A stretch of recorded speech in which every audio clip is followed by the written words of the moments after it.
Γεια σας κυρίες και κύριοι, καλώς ήρθατε και στη σημερινή εκπομπή. Με ρεμπέτικα κομμάτια θα σας κάνουμε σήμερα συντροφιά στο Εντέχνος και έχω την χαρά να φιλοξενώ εδώ στο στούντιο το σχήμα αρχή δια του ρεμπέτικου. Και να καλωσορίσω τον Μιχάλη τον Κοναρή που θα μας κάνει τις συστάσεις. Μιχάλη μου, γεια σου. Γεια σας. Είναι ο Αλέξης Πέτρου στο πιάνο. Γεια σου Αλεξή. Ο Θεόδωρος Πολυκάρπου, φωνή γεμπαγλαμά. Η Δέσποινα Ψαθά. Και ο Χρήστος Ψαθά στην κιθάρα. Καλώς ορίσατε. Από τη Λεμεσό ορμόμενοι, Ναι. Συναντηθήκατε στη Θεσσαλονίκη. Ναι. Πώς έγινε και... Ήμασταν όλοι φοιτητές στο Θεσσαλονίκη, στο Τμήμα Μουσικών Σπουδών. Και έτσι κάναμε παρέα από τη Θεσσαλονίκη. Και φτιάξαμε. Τώρα έχετε καταλήξει όλοι στην Κύπρο, πλην της Δέσποινας που ακόμη σπουδάζει και έρχεται στη Θεσσαλονίκη. Ναι. Πάντως πρέπει να ομολογήσω ότι η Θεσσαλονίκη έχει πάρα πολλές ομοιότητες με τη Λεμεσό. Συγκριτικά με τις άλλες πόλεις της Λευκωσίας. Λιμάνια και τα δύο, οπότε νομίζω ότι πολλά κοινά. Τι λέτε? Ναι, όντως. Και οπτικά, αλλά και στην κουλτούρα, αλλά και στην αγάπη ως προς το ρεμπέτικο. Θα έλεγα περισσότερο οι Λεμεσανοί. Ναι. Πώς το βιώνετε, το ζείτε εσείς? Υπάρχει ανταπόκριση. Βλέπουμε ότι εντάξει. Εμφανίζεστε πού? Είμαστε κάθε Παρασκευή και Σάββατο στους Ρεμπετογενικούς, σε μια ταβέρνα στη Λεμεσό. Αλλά κατά καιρούς έχουμε εμφανιστεί και σε διάφορα... Διοργανώνουμε γενικά διάφορα events, σε διάφορα μέρη στη Λεμεσό, μαγαζιά, ξέρω εγώ, όπως το Rolling Stones, Ravens. Ναι, ρεμπέτικα πάντως, σε αυτό το ύφος. Ναι, ρεμπέτικο πρόγραμμα. Ωραία, πάμε να σας ακούσουμε, να ξεκινήσουμε με κομμάτι και έχουμε αρκετά να πούμε στη συνέχεια. Ποιο θα μας πείτε? Το Μάγκικο. Το Μάγκικο, πάμε.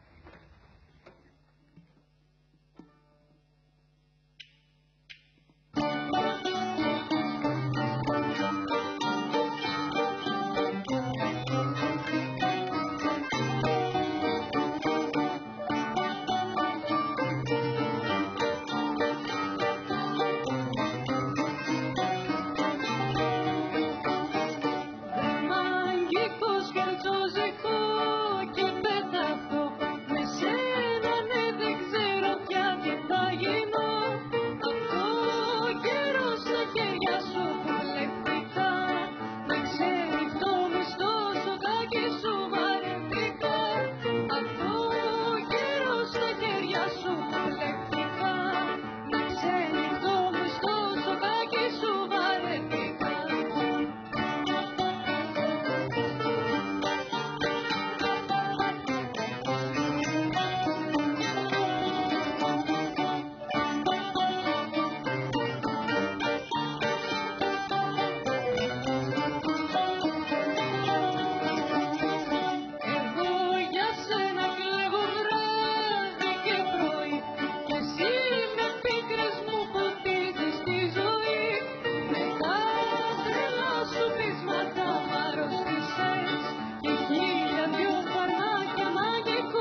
τραγούδια σήμερα, έτσι διαφορετικά ακούσματα.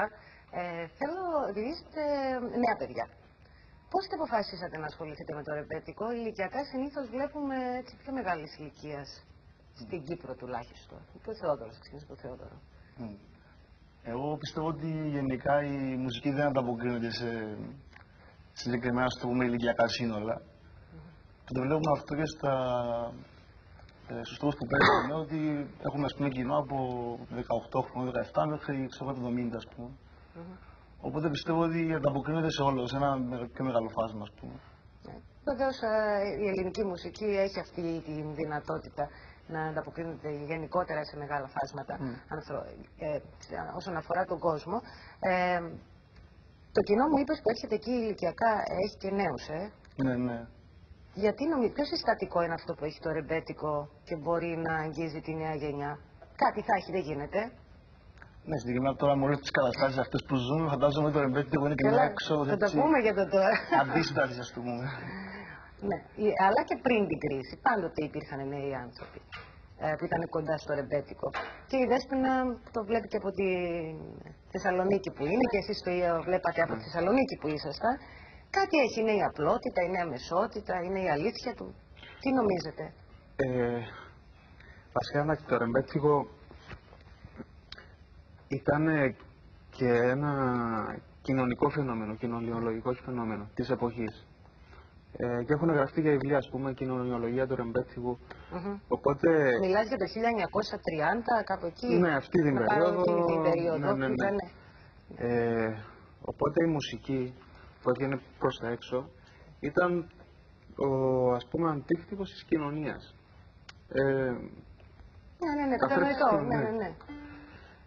Άρα ερχόταν, δηλαδή, αφού γκραζόταν τα προβλήματα που είχε ο κόσμος και κυρίως η εργατιά τότε, γιατί ξεκίνησε το 30 από την εργατιά, αλλά μετά προσαρμόστηκε σε διάφορους προβληματισμούς. Και κυνηγήθηκε βεβαίως. Ναι. Τώρα πια δεν ισχύει. Φυσικά. Όχι. Θες να συμπληρώσεις κάτι? Σε βλέπω να σκέφτεσαι. Αυτό θέλω ότι γενικά η θεματολογία του ρεμπέτικου έχει να κάνει, εκτός από τις απαγορευμένες ουσίες, χασίσι, ξέρω εγώ, έχει να κάνει με διάφορα θέματα, όπως τον έρωτα, την πολιτική ακόμα, έχουν γραφτεί ακόμα και τότε που υπήρχε κρίση, ξέρω εγώ. Και σάτυρα. Και σάτυρα, ναι, για την εξωδική ομορφιά, ας πούμε. Όπως το επόμενο που θα πούμε. Ό,τι απασχολούσε ουσιαστικά και απασχολεί ναι, τον γενικά ό,τι άνθρωπο. απασχολούσε την κοινωνία. Ήταν, αν θέλεις, το πολιτικό τραγούδι της εποχής. Το θέσω έτσι, γιατί αργότερα υπήρχαν άλλα είδη πολιτικού τραγουδιού, αλλά εκείνη την περίοδο ήταν το πολιτικό τραγούδι της εποχής. Ποιο θα μας πείτε τώρα που είπες για την εξωτερική ομορφιά? Το Αραπίνα μου σκερτσόζα. Με επιρροές κιόλας στο ρεμπέτικο από τη Σμύρνη. Ναι. Έτσι. Ωραία, πάμε να τα ακούσουμε και να μιλήσουμε μετά.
φωνή που έχεις, Δέσποινα. Όταν είσαι στη Θεσσαλονίκη, ποιος σε αντικαθιστά από την παρέα? Ο Θεόδωρος, ο Χρήστος, ο δικός μου. Τραγουδούσατε πάντα μαζί από παιδιά? Όχι. Πότε ανακαλύψατε ότι μπορείτε να συμπορευτείτε και μουσικά? Αφού ξεκίνησα τις σπουδές μου στη Θεσσαλονίκη και ξεκίνησα να ασχολούμαι με το παραδοσιακό τραγούδι στο Πανεπιστήμιο Μακεδονίας. Εκεί άκουσα και το ρεμπέτικο, εκεί το γνώρισα και είχαν τα παιδιά εδώ το συγκρότημα από πριν. Για να καταλάβω, ανακάλυψες στις σπουδές σου στο Πανεπιστήμιο Μακεδονίας το παραδοσιακό και ρεμπέτικο. Ο Χρήστος το είχε ανακαλύψει από πριν. Ναι, ασχολούνταν από πριν με το... Άρα δεν είχατε μια μουσική ταύτιση στα γούστα μέχρι τη στιγμή που το ανακάλυψες εσύ. Πώς βλέπεις τα πράγματα πάνω στη Θεσσαλονίκη που είσαι? Αλλά καλά, εντάξει, είναι όμορφα. Εμφανίζεσαι κάπου εκεί, τραγουδάς? Ναι, και μέσω του Πανεπιστημίου με διάφορες συναυλίες τις οποίες γίνονται. Άρα στους ρεμπετοκυνηγούς είστε ποια μέρα? Παρασκευή Σάββατο. Παρασκευή Σάββατο και φαντάζομαι ξεκινάει, επειδή είναι και ταβέρνα, πρέπει να ξεκινάει λίγο νωρίς το πρόγραμμα. Τι ώρα? 9:30. Θέλω να σταθούμε λίγο στο θέμα του ρεμπέτικου και να το φέρουμε στο σήμερα. Έκανε μια αναφορά πριν ο Μιχάλης και είπε ότι είναι ένα είδος, ήταν ένα είδος και παραμένει ένα είδος που και κάποια πράγματα είναι διαχρονικά με το τότε, όπως οι προβληματισμοί για τον έρωτα, την εξωτερική εμφάνιση, αλλά και την οικονομική κατάσταση, όπως βρισκόμαστε, τείνουμε να μας ταιριάζει και αυτό που έλεγε κάποτε για τη φτώχεια το ρεμπέτικο. Θα μπορούσε δηλαδή σήμερα να δημιουργηθεί ένα καινούριο ρεύμα, μια καινούρια γραφή ρεμπέτικων τραγουδιών?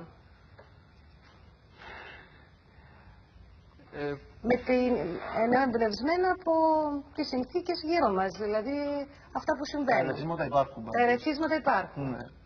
Οπότε θα μπορούσε. Γράφονται, εσείς που παρακολουθείτε λίγο πώς κινείται και η δισκογραφία, έχει καινούριο υλικό πάνω στα ρεμπέτικα ή μείναμε στο να ερμηνεύουμε τα παλιά? Στο ύφος περισσότερο. Στο ύφος. Υπάρχει ας πούμε μια τάση να μια γράφουμε επιρροή.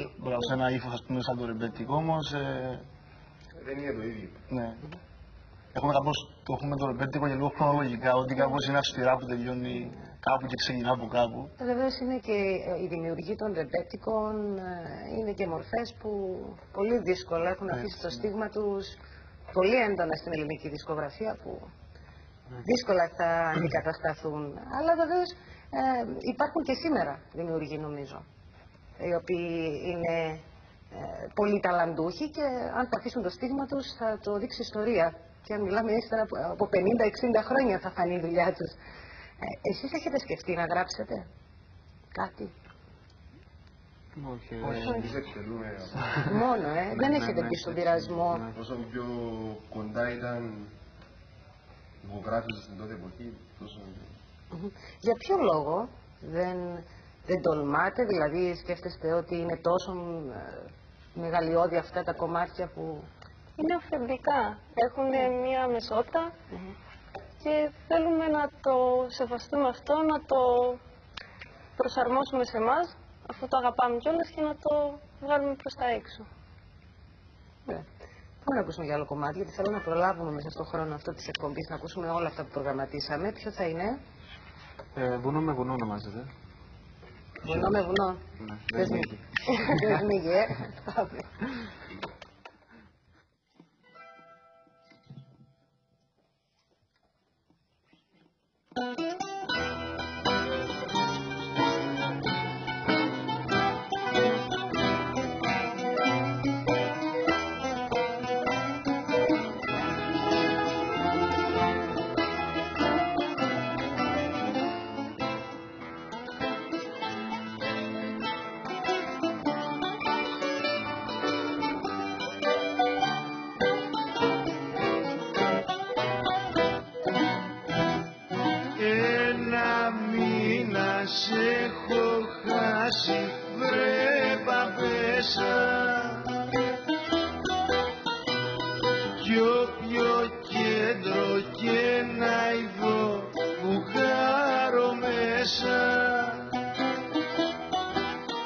Θα σε βρω που θα μου πας κι ας έχεις φύγει.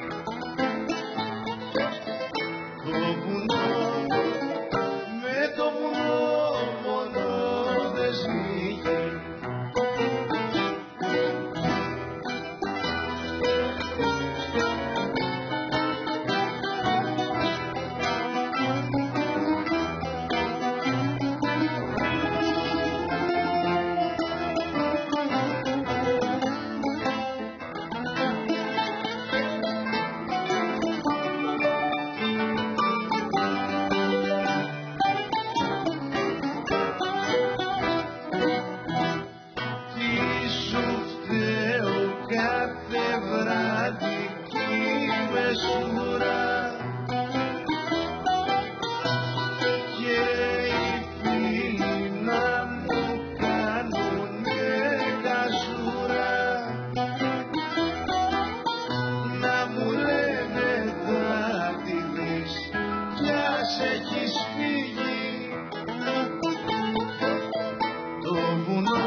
Στους ρεμπετοκυνηγούς λοιπόν Παρασκευή Σάββατο, πώς πάνε τα πράγματα, καλά? Προς το παρόν. Όσο μπορούμε, όσο καλύτερα γίνεται. Θέλω να ακούσουμε κομμάτι για να προλάβουμε, γιατί πλησιάζουμε προς το τέλος. Να ακούσουμε άλλο ένα. Φεύγω έτσι στα γρήγορα, να σας αφήσω να συνεχίσετε. Ποιο θα μας πείτε? Τα ζυγάρικα σου μάτια. Ωραία, πάμε.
Δεν λογαριάζα παλάτια, σκλάβο με πουγάνι. Μου αράζω σαν το κεράκι λιώνω. Με παιδεύεις γιατί δεν μ' αγαπάς. Μου αράζω σαν το κεράκι λιώνω. μ' αγαπάς.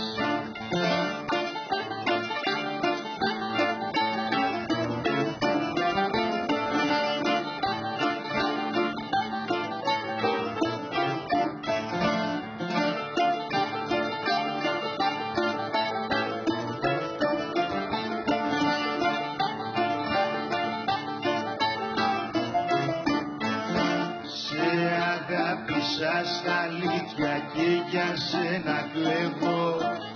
Έχω φλόγα μες στα στήθια, άκου που στο λέγω.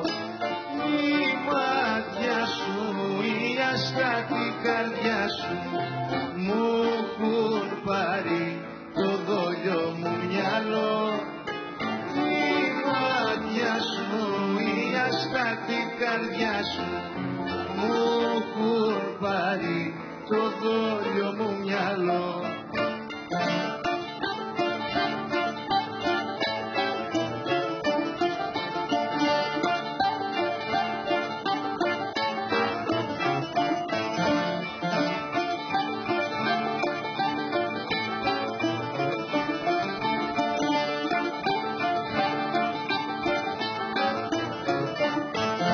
Είναι κρίμα να μ' αφήνεις μόνος μου να λιώνω.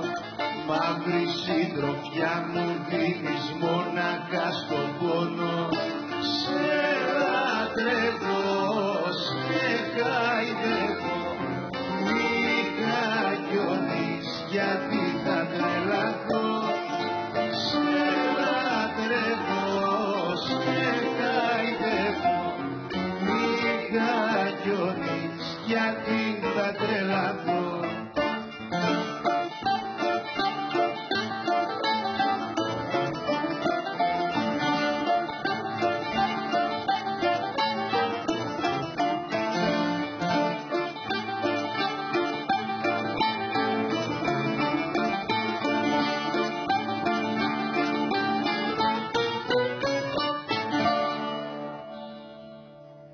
Παιδιά, θέλω να σας ευχαριστήσω πάρα πολύ που ήρθατε στο Εντέχνος.